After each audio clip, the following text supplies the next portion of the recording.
اب انہوں نے اپنے استاد سے رابطہ کیا اور اپنے استاد کو بتایا کہ بھائی میرا جو بھائی ہے اس کی دن بدن حالت خراب ہوتی چلی آ رہی ہے اور وہ بہت کامیاب اور اچھی زندگی گزار رہا تھا، یہ پھر بیرون ملک سے واپس آیا اور اس کے بعد اس کی طبیعت بہت زیادہ خراب ہے۔ اب وہ جو استاد تھے وہ بہت زبردست قسم کے استاد تھے اور انہوں نے پہلی ہی ملاقات میں اندازہ لگا لیا کہ چاچو کے ساتھ جو معاملات ہو رہے ہیں یا جو واقعات ہو رہے ہیں یہ نارمل نہیں ہیں۔ بہرحال جب انہوں نے اپنی کیلکولیشن کے مطابق بتایا تو انہوں نے یہ بتایا بلکہ پوچھا کہ کیا آپ لوگ کنفرم کر سکتے ہیں کہ اس کی تنزانیہ کے اندر یا دوسرے ملک کے اندر کسی سے کوئی لڑائی ہوئی تھی، کوئی مسئلہ ہوا تھا؟ یہ سننے کے بعد چاچو نے کنفرم کیا، ہاں میری وہاں پہ ایک بندے سے لڑائی ہوئی تھی، ہاتھا پائی ہو گئی تھی، بہت زیادہ میں اس سے لڑ چکا تھا۔ تو وہ جو ان کے تایا کے استاد تھے انہوں نے کہا کہ بھائی بات یہ ہے کہ آپ کی جس سے لڑائی ہوئی تھی نا اس شخص نے آپ کے پیچھے ایک دیو کو لگا دیا ہے، اور یہ جو دیو ہے اس کو باقاعدہ کہا گیا ہے کہ آپ کی جان لینی ہے، لہٰذا اس کا ایسے جانا ناممکن ہے، میں کوشش کرتا ہوں اگر کچھ کر سکا۔ خیر بہرحال یہ سننے کے بعد جو ہمارے فادر تھے یا ہمارے جو گرینڈ فادر اور پیرنٹس تھے تو وہ بہت زیادہ پریشان ہو چکے تھے اور ان کے سمجھ نہیں آ رہا تھا کہ اب کیا کریں۔ خیر بہرحال جو میرے گرینڈ پیرنٹس تھے انہوں نے عالم دین کو یا عامل صاحب کو یا استاد صاحب کو بہت زیادہ ریکویسٹ کی کہ برائے مہربانی اگر ہو سکے تو کسی بھی طرح ہمارے بچے کی جان بچا لیں اور یہ جو دیو اس کے پیچھے لگ گیا ہے اس سے اس کی جان چھڑائیں۔ اب وہ جو استاد تھے انہوں نے کہا کہ میں پوری کوشش کروں گا لیکن میں وعدہ نہیں کرتا۔ خیر وہ جو استاد تھے انہوں نے اس دیو سے رابطہ کیا اور اس کو کہا کہ بھائی برائے مہربانی اس کی جان چھوڑ دو، تو وہ جو دیو تھا وہ کسی بھی طرح ماننے کو تیار نہیں تھا۔ وہ کہہ رہا تھا کہ مجھے کہہ کے بھیجا گیا ہے کہ مجھے اس کی جان لینی ہے یا اس کو برباد کرنا ہے۔ اب وہ جو استاد تھے انہوں نے کہا کہ میں کوشش کروں گا انشاءاللہ، اس سے بات کر رہا ہوں، آپ ایک کام کریں، ایک کالا بکرا جو ہے وہ منگوائیں اور رات میں تقریباً رات کے 1 یا 1:30 بجے کے قریب اس کو چھت پہ آ کے باندھ کے آ جائیں، اور یہ باندھنا جو ہے وہ ان کے چاچا نے ہے، اور اس کو باندھنے کے بعد واپس آ جانا ہے اور پیچھے مڑ کے نہیں دیکھنا۔ خیر ایسے ہی کیا گیا کہ ان کے چاچا جو تھے وہ ایک بکرے کو لے کے چھت پہ گئے اور وہاں پہ اس کو باندھا اور نیچے آ گئے۔ جب اگلے دن یہ لوگ چھت پہ گئے تو وہاں پہ انہوں نے دیکھا کہ کوئی بکرا موجود نہیں تھا، یعنی کہ ان کے جو استاد نے کیا تھا یا جو کوشش کی تھی اس میں ان کو کامیابی مل چکی تھی، اور بالآخر یہ جو دیو تھا یہ ہمیشہ کے لیے ان کی جان چھوڑ کے جا چکا تھا۔ اب یہ بتاتی ہیں کہ اللہ کا شکر ہے کہ اس کے بعد سے جو ہمارے چاچو ہیں ان کی طبیعت بھی بہتر ہو چکی تھی اور دوبارہ سے انہوں نے کام کرنا شروع کر دیا تھا، اور جیسے جیسے ٹائم گزر رہا تھا اللہ کا شکر ہے کہ ان کے حالات اور ان کی طبیعت میں بہتری آتی چلی آ رہی تھی۔ یہ بتاتی ہیں کہ اب جو ہمارے چاچو ہیں ان کے الحمدللہ 3 بچے ہیں اور وہ بہت اچھی زندگی گزار رہے ہیں، بہت خوشحال ہیں، بہت خوبصورت ہیں،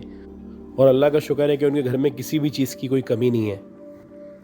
اچھا گائز، آج کی جو دوسری سٹوری ہے یہ بھی تھوڑی سی اسٹرینج سٹوری ہے اور تھوڑی سی ڈیفرنٹ ہے یہ بھی۔ اچھا یہ ہمیں بھیجی ہے عدیل ممتاز صاحب نے، اور یہ بتاتے ہیں کہ یہ 2013 یا 14 کا ذکر ہے۔ یہ بتاتے ہیں کہ ان کی عادت تھی کہ رات میں جو ہے چھت پہ آ کے سویا کرتے تھے، کہ ظاہر سی بات ہے گرمیوں کے دن ہوتے ہیں، اس میں آپ کو پتہ ہے کہ لائٹ بھی چلے آتی ہے، بہت سارے مسئلے ہوتے ہیں، اور یہ سالوں سے چھت پہ اکیلے سوتے چلے آ رہے تھے۔ یہ بتاتے ہیں اسی طرح کی ایک رات تھی، تقریباً رات کے 1 یا 1:30 بجے کا ٹائم تھا، ایک دم سے مجھے ایسا احساس ہونے لگا کہ جیسے میری آنکھیں بند ہو رہی ہیں یا مجھے شدید نیند آ رہی ہے۔ اب بہرحال میں نے سوچا کہ میں سو جاتا ہوں، میں نے آنکھیں بند کی، موبائل اپنا سائیڈ میں رکھا اور میں سو گیا۔ اب جب میں سو گیا تو میں نے ایک عجیب خواب دیکھا، اور وہ جو خواب تھا وہ اس طرح سے تھا کہ رات کے تقریباً 3 بج رہے ہیں اور میری آنکھ کھلتی ہے۔ یہ جو کچھ میں دیکھ رہا ہوں یہ خواب کے اندر ہے، اور جب میری آنکھ کھلتی ہے تو میں دیکھتا ہوں کہ میرے بیڈ کے سامنے جہاں پہ میرا دروازہ موجود ہے اس دروازے کی چوکھٹ کے اندر کی طرف کوئی ایک آدمی ہے جو کالا سا ہے، وہ کھڑا ہوا ہے اور میری طرف دیکھ رہا ہے، اور مجھے دیکھ کے کہتا ہے کہ یہاں سے اٹھو اور نیچے چلے جاؤ۔ اب یہ بتاتے ہیں کہ میں نے یہ خواب دیکھا اور اس کے کچھ دیر کے اندر اندر میری آنکھ کھل گئی، اور جب میری آنکھ کھلی تو میں نے وہی منظر دیکھا جو میں نے خواب میں دیکھا تھا۔ سب سے پہلے میری گھڑی پہ نظر پڑی، میں نے دیکھا کہ رات کے 3 بج رہے ہیں۔ اس کے بعد میری اپنے دروازے پہ نظر پڑی تو میں نے دیکھا کہ وہ جو چوکھٹ ہے دروازے کی اس کے اندر کی طرف ایک کالا سا آدمی ہے جو کھڑا ہوا ہے، اور مجھے دیکھ کے وہ کہہ رہا ہے کہ یہاں سے اٹھو اور نیچے چلے جاؤ۔ اب یہ بتاتے ہیں کہ جیسے ہی اس نے یہ کہا تو اسی دورانیے میں جو میرا موبائل تھا اس میں ایک دم سے گانے بجنا شروع ہو گئے، تو ایک دم سے جو میرا دھیان تھا وہ موبائل کی طرف گیا، اور جیسے ہی میرا دھیان موبائل کی طرف گیا تو میں نے موبائل کو بند کیا اور دوبارہ سے گیٹ کی طرف دیکھا۔ جب میں نے دوبارہ سے گیٹ کی طرف دیکھا تو وہاں پہ کوئی بندہ ہی موجود نہیں تھا. حالانکہ کچھ دیر پہلے میں نے دیکھا تھا کہ ایک بندہ وہاں کھڑا ہوا تھا اور وہ مجھے کہہ رہا تھا کہ اٹھو اور یہاں سے نیچے چلے آؤ. خیر بہرحال یہ بتاتے ہیں کہ میں بہت بری طرح ڈر چکا تھا. اٹھا، موبائل اٹھایا، آیت الکرسی پڑھتا ہوا سیدھا نیچے آ گیا. جب میں نیچے آیا تو میری والدہ جو ہے وہ جاگ رہی تھی. میں ان کے پاس لیٹ گیا اور سو گیا. اب یہ بتاتے ہیں کہ صبح جب میری آنکھ کھلی تو میں نے اس سب چیز پہ یا اس خواب پہ غور کیا تو مجھے یاد آیا کہ میں نے کیا خواب دیکھا تھا اور میں نیچے کیوں آیا تھا. اس کے بعد مجھے یہ یاد آیا کہ میں نے جو اپنے موبائل میں گانے بج رہے تھے ان کو بند کیا تھا. اب جیسے ہی مجھے یہ خیال آیا کہ میں نے جو موبائل میں گانے لگے ہوئے تھے ان کو بند کیا ہے تو مجھے ایک دم سے یاد آیا کہ جو میرا موبائل ہے یہ تو سادہ والا موبائل ہے، اس میں تو گانے وغیرہ موجود ہی نہیں ہیں، نہ ہو سکتے ہیں. اب یہ سوچ کے بڑا حیران ہوئے اور بڑا پریشان تھے، اور آج تک یہ بڑا حیران ہے. اور جب بھی اس واقعے کو ریکال کرتے ہیں تو ان کی سمجھ نہیں آتا کہ ان کے ساتھ ہوا کیا تھا، کیونکہ انہوں نے پہلے وہی چیز خواب میں دیکھی اور بالکل جب ان کی آنکھ کھلی تو وہ سب حقیقت ہوا. اور اس کے ساتھ ساتھ موبائل میں سے ان کے گانے بجنے لگے، حالانکہ جو ان کا موبائل تھا اس میں گانے بجنے کا تو کوئی تصور ہی نہیں کیا جا سکتا تھا. خیر بہرحال یہ ایک اسٹرینج واقعہ تھا جو انہوں نے اپنی لائف کے متعلق ہم سے شیئر کیا تھا. اچھا، اسی طرح کا ایک واقعہ ہے، یہ ہمیں مسٹر محسن نے بھیجا ہے اور بیسیکلی یہ ایک مت کا ذکر کرتے ہیں. یہ اپنے گاؤں کی ایک جو مشہور واقعہ ہے جو زبان زد عام ہے اس کے بارے میں بتاتے ہیں. یہ بتاتے ہیں کہ جو ان کا گاؤں ہے وہاں پہ ایک بہت بڑا کوئی جاگیردار تھا، اور وہ جو جاگیردار تھا اس کا بڑا اثر و رسوخ تھا. یعنی وہ جہاں پہ بھی جاتا تھا تو اپنا نام چھوڑے آتا تھا، لوگ اس کی مثالیں دیا کرتے تھے. اچھا، اس کی عادت کے بارے میں بتاتے ہیں کہ اس کی عادت تھی جب بھی وہ جہاں پہ بھی جاتا تھا یا جس شہر میں بھی آتا تھا کوئی نہ کوئی انویسٹمنٹ کرتا تھا یا کوئی نہ کوئی پراپرٹی کم از کم خرید لیتا تھا تاکہ اس کو مستقبل میں کبھی جانا آنا ہو تو اس کی وہاں پہ کوئی جگہ موجود ہو. تو ایسے ہی ہوا کہ ایک دفعہ یہ انٹیریئر سندھ میں کسی گاؤں میں گیا، اور جب وہ وہاں پہ گیا تو وہاں کے گاؤں کے لوگوں سے بڑا متاثر ہوا اور اس نے سوچا کہ یہاں پہ بھی میں کوئی نہ کوئی اپنی جگہ خرید لیتا ہوں. تو اس نے پہلے اپنے جو منشی تھے یا جو لوگ تھے ان کو بھیجا کہ بھائی دیکھو یہاں پہ کوئی بکنے کی جگہ ہے یا کوئی ایسا بندہ ہے جو اپنی پراپرٹی کو بیچنا چاہتا ہو یا کوئی ایسا موقع کا سودا ہو جس میں میرا فائدہ ہو جائے. اب اس کے جو بھی منشی تھے یا جو بھی اس کے کام کرنے والے تھے وہ سارے گاؤں کے اندر گئے اور ساری معلومات اکٹھی کیں. تو کہا کہ صاحب بکنے کی تو بہت ساری جگہیں ہیں یا بہت ساری چیزیں ہیں، لیکن ایک جگہ کے بارے میں ایسا ہے کہ وہ سالوں سے بیچنے کی کوشش کی آ رہی ہے اور وہ بک نہیں پا رہی. اور اس کے بارے میں کہا جاتا ہے کہ یہ ایک پرانی حویلی ہے جو انگریز کے دور کی ہے، اور جو اس کا مالک ہے وہ کافی عرصے سے کوشش کر رہا ہے کہ یہ بک جائے لیکن یہ بکتی نہیں ہے. خیر یہ جو جاگیردار تھا یا یہ جو بھی آدمی تھا تو اس نے سوچا کہ یہ موقع کا سودا ہے، میں خرید لیتا ہوں اس کو. اور ایسا ہی ہوا کہ اس کو بہت ہی کم پیسوں میں، یعنی فرض کریں ایک چیز اگر 10 لاکھ کی ہے تو 2.5 لاکھ روپے میں اس کو مل جائے تو کیسا ہوگا. ایسا ہی ہوا کہ اس کو اتنے کم پیسوں میں یہ بہت بڑی سی حویلی مل گئی. اب یہ جو جاگیردار تھا ظاہر سی بات ہے یہاں رہنے والا نہیں تھا. اس کی عادت تھی کہ جب بھی جس شہر میں بھی آتا تھا کوئی نہ کوئی اپنی پراپرٹی رکھتا تھا تاکہ اگلی دفعہ جب بھی میں وہاں پہ جاؤں تو میرا اپنا کوئی گھر، کوئی ٹھکانہ موجود ہو. خیر ایسے ہی ہوا کہ اس نے یہ جو حویلی تھی وہ حویلی خرید لی. یعنی آپ یہ سمجھ لیں کہ بہت ہی کم داموں میں بہت ہی اچھا بڑا سودا کر لیا تھا اس نے. خیر اب وہ جاگیردار جو تھا وہ یہاں سے خریدنے کے بعد جا چکا تھا.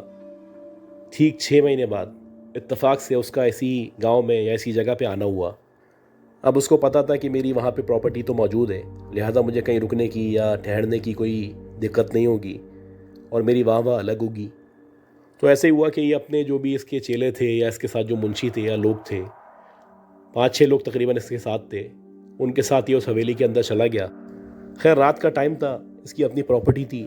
یہ جب آئے جب جائے کوئی اس کو روکنے والا نہیں تھا. اندر جب یہ گیا تو ایک بہت بڑا سا کمرہ تھا، وہاں پہ ایک بیڈ لگا ہوا تھا. تو اس نے سوچا کہ یہ جو رات ہے میں یہیں پہ گزاروں گا. اب حویلی کا جو ماحول تھا، چاروں طرف کمرے موجود تھے، بیچ میں ایک صحن تھا، اور وہ جو صحن تھا اس کے درمیان میں بظاہر ایسا لگ رہا تھا کہ گئے وقتوں میں شاید کوئی پیڑ رہا ہوگا اس کی، کیونکہ صرف جو ہے وہ بنیاد موجود تھی اور باقاعدہ اوپر کا جو حصہ تھا وہ کٹا ہوا تھا. خیر بہرحال یہ گیا، فریش وغیرہ ہوا اور اس کے بعد یہ لیٹ گیا. تو ایک دم سے اس کو محسوس ہوا جیسے کوئی گنگنا رہا ہے. جیسے عام طور پہ آپ کو پتہ ہے کہ کچھ گنگناتے ہیں یا ناک سے کوئی آواز نکالتے ہیں یا کوئی چیز آپ کے زیر لب چل رہی ہوتی ہے تو اس کی جو ایک آواز کریٹ ہوتی ہے، اس طرح کی ایک آواز اس کو آنے لگی. اچھا، پہلے یہ کافی دیر تک غور کرتا رہا کہ ہو سکتا ہے کہ میرا وہم ہو، یا میں نیند میں ہوں، یا میں خمار میں ہوں تو مجھے ایسا محسوس ہو رہا ہے۔ یہ کروٹیں بدلتا رہا، کوشش کرتا رہا کہ سو سکے۔ جیسے تیسے کر کے اس کی ہلکی سی آنکھ لگی، یہ غنودگی میں چلا گیا، اور پھر دوبارہ سے اس کو محسوس ہونے لگا جیسے کوئی گنگنا رہا ہے، یا جیسے کچھ زیر لب پڑھتے ہیں، کچھ پڑھ رہا ہے، یا کچھ عجیب سی زبان میں کہہ رہا ہے یا کہنا چاہ رہا ہے۔ اب یہ اٹھ کے بیٹھ گیا۔ اب یہ سوچنے لگا کہ یہ جو بھی ہے، اگر کوئی میرا ملازم ہے تو اس کو سزا دوں گا، کہ یہ کوئی ٹائم تھوڑی ہے گنگنانے کا یا کچھ کہنے کا، یہ تو سونے کا ٹائم ہے۔ خیر، یہ اٹھ کے کھڑا ہو گیا، چاروں طرف دیکھنے لگا۔ کمرہ بہت بڑا سا تھا، کچھ آدھا کمرہ تھا۔ یہ چاروں طرف نظر دوڑانے لگا، اور اس کو کہیں سے پھر پتہ نہ چل سکا کہ آواز آ کہاں سے رہی ہے۔ اب جب تیسری بار آواز آنا شروع ہوئی تو اس نے سوچا کہ میں اس کے پیچھے جاتا ہوں اور چیک کرتا ہوں کہ آواز آ کہاں سے رہی ہے۔ اور یہ اس کو فالو کرتے کرتے ایسا لگنے لگا کہ جیسے جیسے یہ پیچھے چل رہا ہے تو وہ جو آواز ہے، یا وہ جو شخص ہے، یا وہ جو عورت ہے جو گنگنا رہی ہے، یا زیر لب کچھ کہہ رہی ہے، یا کچھ لبوں کی جنبش کر رہی ہے، وہ آگے بڑھتی چلی آ رہی ہے۔ یعنی یہ آپ سمجھ لیں کہ اگر اس کو اپنے لیفٹ سائڈ سے آواز آ رہی تھی تو یہ اس طرف چلنا شروع ہوا، اور جیسے ہی یہ وہاں پہ پہنچا تو ایسا لگنے لگا کہ رائٹ سائڈ سے آواز آ رہی ہے۔ یہ پھر آگے بڑھا، پھر آواز آگے بڑھتی چلی گئی۔ اس طرح کر کے تقریباً اس نے پوری حویلی کا چکر لگا لیا، اور اس نے یہ دیکھ لیا، یقین دہانی کر لی کہ جو اس کے چیلے ہیں، یا اس کے جو منشی ہیں، یا جو اس کے نوکر ہیں، وہ سارے کے سارے سو رہے ہیں۔ ان میں سے کوئی بھی ایک شخص نہیں ہے جو گنگنا رہا ہو، یا کچھ کہہ رہا ہو، یا زیر لب کچھ پڑھ رہا ہو۔ بہرحال کافی جستجو کے بعد جب کوئی سراغ نہ ملا تو بالآخر تھک ہار کے بیڈ پہ بیٹھ گیا،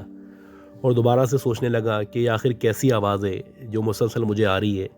اور اتنی کوئی اٹریکٹیو آواز ہے کہ دل چاہ رہا ہے کہ اس کو سنے چلے جاؤ، اس کے پیچھے چلتے چلے جاؤ،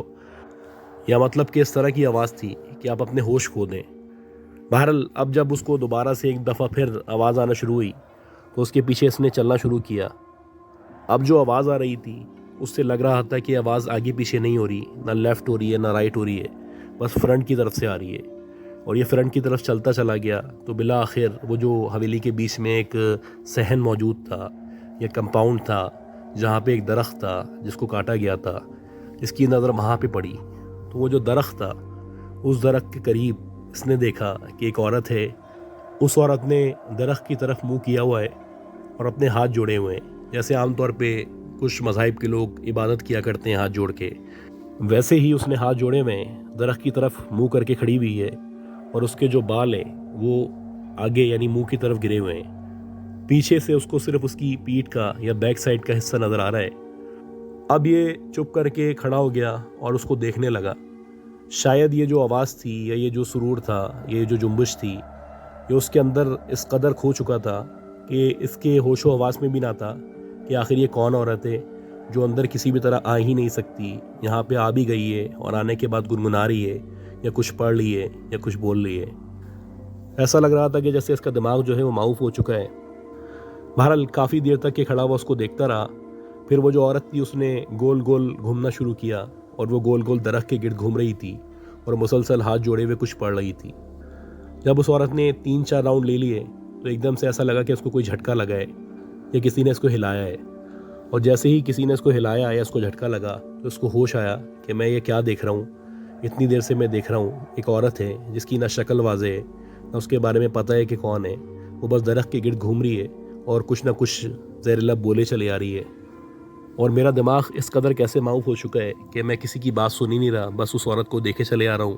اور وہ جو بول رہی ہے وہ سنے چلے آ رہا ہوں۔ بہرحال جیسے ہی اس کو ہوش آیا تو اس کی سکس سینس نے کام کیا، اور اس کو احساس ہوا کہ شاید یہ جو عورت ہے یہ کوئی انسان نہیں ہے، یہ یقیناً کوئی چڑیل ہے، کوئی ڈائن ہے، یا کوئی پچھل پیری ہے جو یہاں پہ آئی ہوئی ہے، اور یقیناً اس کی کوئی نہ کوئی ہسٹری یا مت ہوگی۔ بہرحال اس نے پھر آیت الکرسی پڑھنا شروع کی، اور جیسے ہی اس نے آیت الکرسی پڑھنا شروع کی تو وہ جو عورت تھی جو گنگنا رہی تھی، یا جو کچھ کہہ رہی تھی یا پڑھ رہی تھی، اس نے ایک دم سے وہ پڑھنا روک دیا، وہ گنگنانا روک دیا، اور پلٹ کے اس کی طرف دیکھنے لگی۔ اچھا، اب اس کا جو چہرہ تھا ظاہر سی بات ہے وہ بالوں سے ڈھکا ہوا تھا، تو یہ اندازہ ہو رہا تھا کہ وہ شاید اس کی طرف دیکھ رہی ہے۔ اب یہ شدید خوف میں مبتلا ہو چکا تھا، اور اس کو یقین ہو چلا تھا کہ جب میں نے آیت الکرسی پڑھی ہے تو اس کے بعد سے اس کا ریئیکشن آیا ہے اس کا مطلب ہے کہ یقیناً یہ کوئی جو ہے انسان نہیں ہے۔ اسی دورانیے میں اس نے جو آیت الکرسی پڑھ رہا تھا اس کو مزید زور زور سے پڑھنا شروع کیا، اور دیکھتے ہی دیکھتے وہ جو عورت تھی وہاں سے غائب ہو گئی۔ بہرحال یہ جیسے تیسے کر کے واپس اپنے روم میں آیا، اور باقی جو اس کے جو منشی تھے یا اس کے چیلے تھے یا جو اس کے امپلائیز تھے، ان سب لوگوں کو اس نے اٹھایا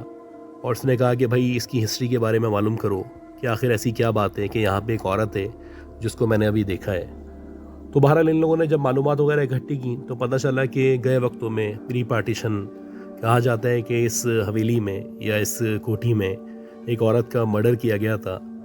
اور اس کے بعد سے اس کی جو روح ہے وہ یہاں پہ بھٹکا کرتی ہے۔ تو شاید یہی وجہ تھی کہ جب سے پارٹیشن کے بعد سے بھی اور پہلے بھی یہ جو حویلی تھی خالی تھی، اور جب بھی کوئی یہاں پہ رہنے کے لیے آتا تھا یا خریدتا تھا تو 2-4 دن میں ہی بھاگ جاتا تھا۔ اب کیونکہ اس کا آنا وہاں پہ ہوتا نہیں تھا، 6 مہینے بعد ہی آیا تھا، تو اس کو اب پتہ چلا۔ خیر اس نے بھی اس کو اپنی ملکیت میں کافی عرصے تک رکھا، اور اس کے بعد فائنلی اس نے بھی اس کو بیچ دیا۔ تو گائز امید کرتا ہوں آپ کو یہ سٹوریز پسند آئی ہوں گی۔ اگر آپ کو یہ سٹوریز پسند آئی ہیں تو پلیز میرے چینل کو لائک کریں، سبسکرائب کریں، شیئر کریں۔ دعا کریں کہ اللہ ہم سب کو زندگی دے، صحت دے، سلامتی فرمائے۔ اپنا خیال رکھیے گا۔ اللہ حافظ۔